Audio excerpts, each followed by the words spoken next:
I came home expecting a quiet night, maybe a beer and some leftover pizza. What I didn't expect was the smell of grilled meat filling the air, thick, smoky, and coming from my own front yard. My stomach churned. I turned the corner, and that's when I saw it. My lawn had been taken over. Tables, chairs, a massive grill, and at least 50 people laughing, drinking, and piling burgers into their mouths, all on my property. At first, I thought maybe I'd died on the drive home, and this was some bizarre afterlife punishment. But no, I was definitely alive, and my grass was being trampled by a crowd of HOA members in pastel polo shirts. Somehow, a bouncy house had appeared in my backyard. Kids were shrieking, diving into my pool. Some random person was standing in my open garage, helping themselves to a drink from my liquor shelf. I stood frozen, trying to process the madness of the scene, when I spotted her, Karen, the HOA Queen, standing by the grill with a plastic cup in hand, exuding self-importance like cheap perfume. Her face lit up when she saw me, like I was some long-lost friend instead of the homeowner whose space she was currently invading. "Oh, Jake, you're home early. Isn't this great?" I blinked, my brain short-circuiting. "I'm sorry, what?" Karen sighed as if I were the slowest student in her imaginary class. "The annual HOA charity barbecue. We're raising money for the neighborhood park fund. I put up flyers. I sent emails. Didn't you see the memo?" "Memo? Flyers?" I wasn't even part of the HOA. I'd never signed anything, never agreed to their ridiculous rules, but that had never stopped Karen from acting like she had control over my life. I took a deep breath, hands clenching into fists. "Karen, this is my property. You didn't ask. You didn't even tell me. You can't just—" "Oh, Jake." She actually laughed, patted me on the shoulder like I was some overexcited kid. "Let's not make a big deal out of this. It's for charity. Be a good neighbor." I looked around, my heart racing. Good neighbor? Was that my lawn furniture now occupied by old men bickering about golf? Were those my lawn decorations replaced by coolers full of beer? Were those my flower beds crushed under a buffet table? My gaze snapped back to Karen, who was staring at me like I should be applauding her audacity. Then I heard the splash, loud, followed by laughter. I turned slowly, dread pooling in my stomach. A group of kids had just cannonballed into my pool, soaking the nearby adults. One of them was holding what looked suspiciously like my Bluetooth speaker over the water. "Karen." My voice came out dangerously calm. "Did you let people into my backyard?" She waved a hand, brushing it off. "Oh, relax. The kids needed a place to play, and your pool was just sitting there, and used. What's the harm?" The harm? The harm was that my privacy, my property, and my patience had all been trampled by this lunatic and her pack of entitled suburbanites. My jaw clenched as I took in the chaos around me. And then I saw him, Karen's husband, sitting in my patio chair, drinking from my crystal whiskey glass, sipping from a bottle of my 30-year-old Scotch. I saw red. "Everyone out." The words came out sharper, louder than I meant, slicing through the happy chatter and sizzling grill. Conversation stopped. Heads turned. The air thickened with awkward silence. Karen's smile froze. "Jake, come on, don't be such a grump. This is a community event. I pointed toward the street. "I'm not part of your stupid HOA. I never agreed to this. You're trespassing. You and everyone here need to pack up and get out. Now." Murmurs spread through the crowd. Some people grabbed their plates and quietly shuffled off, sensing things were about to blow up. But Karen? She crossed her arms, her face twisting into a mock expression of offense. "Jake, you're being unreasonable. This is for charity. You wouldn't really shut down a good cause over something so small, would you?" "Small?" I let out a sharp laugh. "You mean the fact that you're using my property without my permission? That people are in my pool, drinking my alcohol, sitting on my furniture?" I waved at the chaos around me. "Tell me, Karen, what's the going rate for renting someone else's house these days? Because I sure as hell didn't agree to lease mine out for free." Her lips pressed tight, but before she could speak, I pulled out my phone and started snapping pictures. The tables, the grill, the bouncy house, the whole mess. "What are you doing?" she snapped. I didn't look up. "Documenting. For what?" I met her gaze, my lips curling into a slow, dangerous smile. "For the invoice." The color drained from her face. "Invoice?" "Yep." I took another shot, this time of the soaking wet kids climbing out of my pool. "Since you decided to host an event on my property, I'll be sending you a rental bill. Let's say 10 grand sounds fair. Gasps echoed. Someone actually choked on their burger. Karen's mouth dropped open. That's ridiculous. So is breaking into someone's house. But here we are. I motioned to my garage. Did you, or anyone here, bring your own alcohol? Or should I start charging for that too? Karen sputtered. You can't just. I raised an eyebrow. Sue, take it to small claims court? Oh, I absolutely can. You'll be hearing from me. The crowd scattered fast. Plates were left behind. Chairs were folded up at lightning speed. The bouncy house deflated like a balloon losing air. Within minutes, the whole party was in full retreat, people tripping over each other to load up their cars, suddenly in a rush to leave my property. Karen stood there, frozen, fuming. You're making a mistake, Jake. I slid my phone back into my pocket. No, Karen, you did. And with that, I walked inside, locked the door, and began drafting the most satisfying rental invoice I'd ever write in my life. The next morning, after the disaster that had posed as a charity event, I stepped outside to assess the damage. My lawn, once perfectly manicured, now looked like a herd of elephants had partied on it. Plastic cups and napkins were scattered everywhere. Greasy grill marks stained my driveway. My flower bed was trampled beyond recognition. The pool water was cloudy with floating debris, and a pair of mismatched flip-flops floated at the edge like relics from a long-lost civilization. This wasn't just an inconvenience. It was a full-on invasion, leaving behind a war zone. I pulled out my phone and began taking more pictures. Every crushed plant, every beer can someone had the nerve to leave in my mailbox. Every single trace of damage Karen and her HOA crew had caused. Evidence. Cold, hard evidence. I wasn't about to let her manipulate me into thinking I was overreacting. No, Karen was about to find out that actions had consequences, and I was more than ready to be the one to make her feel them. I sat down at my kitchen table, coffee in hand, and my laptop open in front of me. If she had just apologized and offered to pay for the damage, maybe I'd have let it slide. But no. She doubled down, turned me into the bad guy, and treated my property like her own personal event venue. That meant it was time to handle this the right way. A quick Google search confirmed what I had already suspected. Unauthorized use of private property could legally be treated as renting it out. I found a local contractor who quickly gave me an online estimate based on the damage. Just fixing my lawn alone would cost over $3,000, and that didn't include cleaning the pool, the missing whiskey, or the dented mailbox from someone drunkenly trying to leave.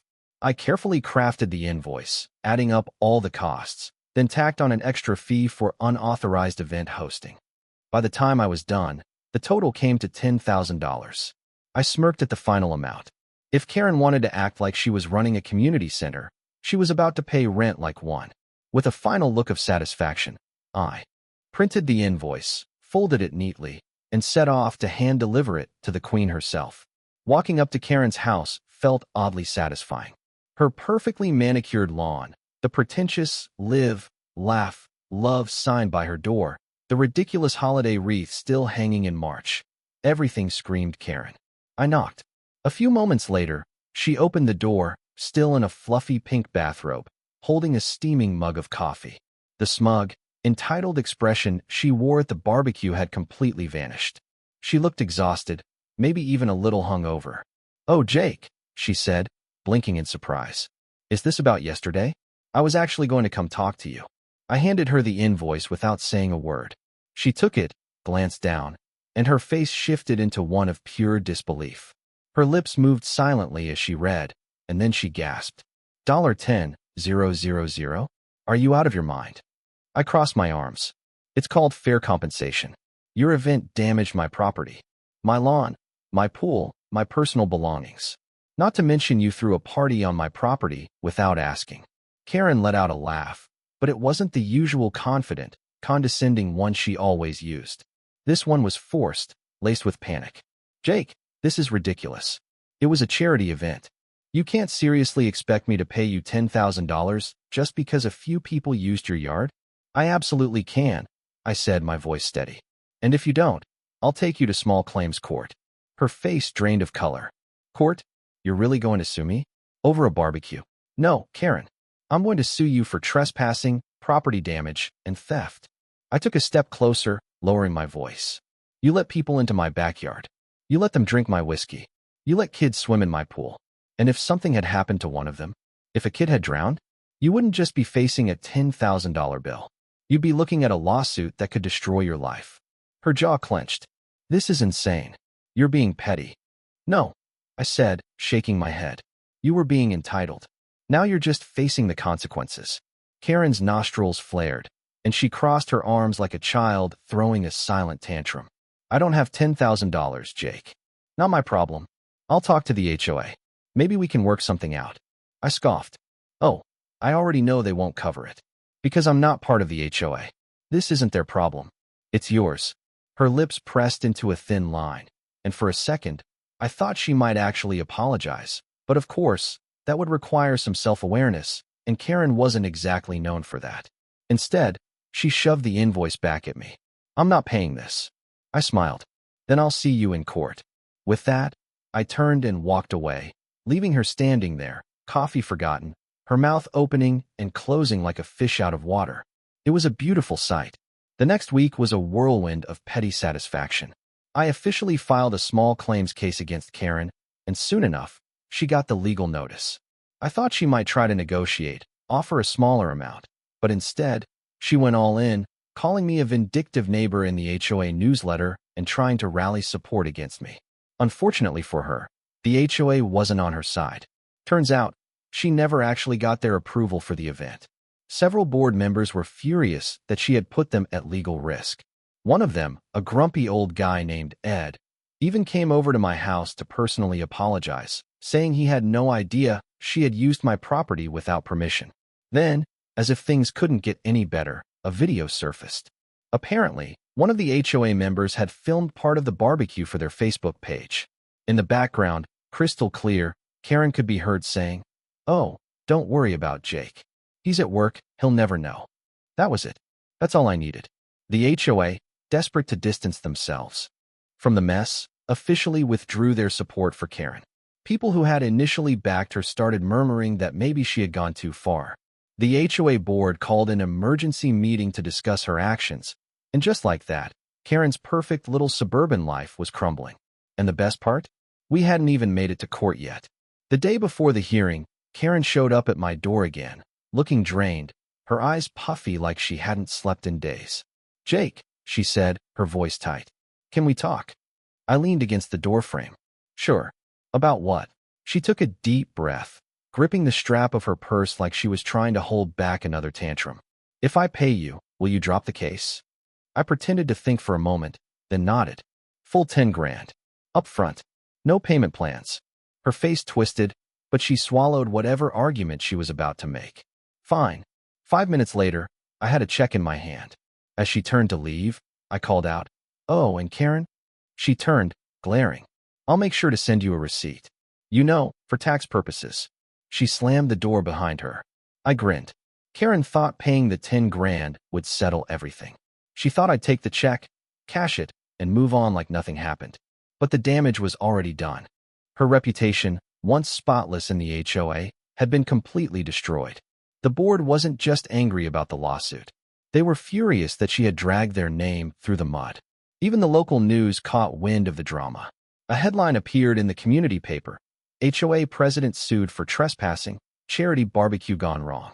Karen's name wasn't mentioned in the article, but anyone living in the neighborhood knew exactly who it was about. At first, I thought she'd go into damage control mode. Maybe play the victim, come up with some ridiculous sob story about how she was just trying to help the community. But instead, she doubled down.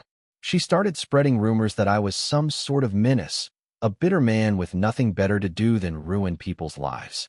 She even tried to claim I had planted evidence to exaggerate the damage. That theory fell apart when the HOA members themselves confirmed they had seen the destruction firsthand. The final blow came at the next HOA meeting. Normally, I wouldn't be caught dead at one of those, but a neighbor tipped me off that Karen was about to get an earful. I decided to show up, just for the entertainment. The moment I walked in, she shot me a death stare, but she looked worn out, like someone who'd been fighting too many battles and losing every single one of them. The meeting started off as usual, with a boring agenda about neighborhood landscaping and pet complaints, but it didn't take long before someone cleared their throat and steered the conversation where it needed to go. "I think we need to address what happened with the charity event," an older woman named Denise said. She was one of the longest-serving members of the HOA and had never been a fan of Karen's bossy leadership. "There's been a lot of concerns." Karen sat up straighter. "It was a misunderstanding. We've already handled it." Denise frowned. "Have we?" Denise said. "Because it seems like you used private property without permission, got sued, and then dragged the HOA into the spotlight for all the wrong reasons." Karen let out a forced laugh. "Oh, come on. We've all made little mistakes." Denise raised an eyebrow. "Karen, you broke into someone's yard and threw a party. That's not a little mistake. That's insane." A few murmurs of agreement spread through the room. Karen's confident front cracked just a bit. "I was doing it for charity," she said, her voice tight. A man named Greg, one of the newer board members, shook his head. "That doesn't excuse anything. You knew Jake wasn't in the HOA. You knew it wasn't common property. And you knew he wasn't home.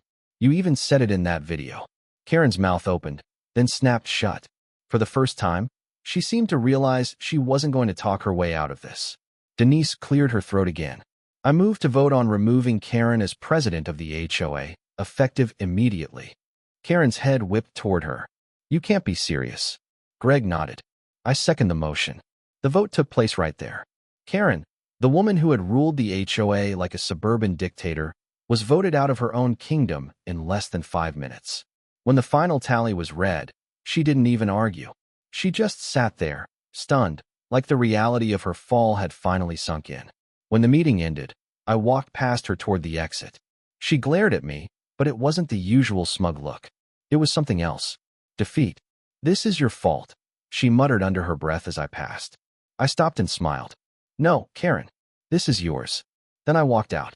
With Karen out of power and the 10 grand safely in my account, I did what any sensible person would do. I threw my own party. A huge one. Unlike hers, mine was actually on my own property, and everyone who had been fed up with the HOA's nonsense over the years got an invite. The irony wasn't lost on anyone, especially Karen, who had to listen to the sounds of laughter and music from her house just a few doors down. People brought drinks, grilled food, and even a DJ. My backyard, which had been a war zone only weeks before, was now full of energy. Even Greg and a few of the non-Karen-tainted HOA members showed up. At one point, Denise raised a beer toward me and smirked. "So, did you ever think about running for HOA president?" I almost spit out my drink. "Oh God, no. I'd rather set my house on fire." She laughed. "Can't say I blame you." As the night went on, I caught glimpses of Karen peeking through her curtains. At one point, she even walked over, like she was debating whether to try to talk her way into the party. The second she saw me watching her, she turned on her heel and stormed back inside. The next morning, I woke up to a knock on my door. I half expected Karen to be standing there with some last-ditch attempt to guilt-trip me. Instead, it was a courier with a big envelope. I opened it and found an official resignation letter from Karen. Not just from the HOA presidency, but from the HOA entirely. That's when it hit me. She wasn't just kicked out as president. She was so humiliated that she decided to sell her house and leave the neighborhood altogether. I let out a slow whistle. Damn, I found out later that she listed her house at a panic price, desperate to get out before her reputation got any worse. By the time she actually moved, nobody in the neighborhood cared anymore. The HOA moved on. The new president was a much more reasonable guy, someone who actually listened to people instead of dictating to them. The neighborhood felt better without Karen's overbearing presence. Months later, I was sitting on my porch, enjoying a quiet evening, when a moving truck pulled up to Karen's old house. A young couple got out, looking cheerful and normal. The woman waved at me. "Hey, we're your new neighbors." I smiled back. "Welcome to the neighborhood." She grinned. "Anything we should know?" I thought about it for a moment. Then I shrugged. "Just don't throw a barbecue on my lawn, and we'll get along great." She laughed, clearly thinking I was joking. I didn't correct her. Some things were better left in the past. As I leaned back in my chair, sipping my drink, I took a deep breath. The air smelled amazing. No stolen barbecues. No HOA tyranny. Just peace, quiet, and the satisfaction of finally winning against Karen. Life was good.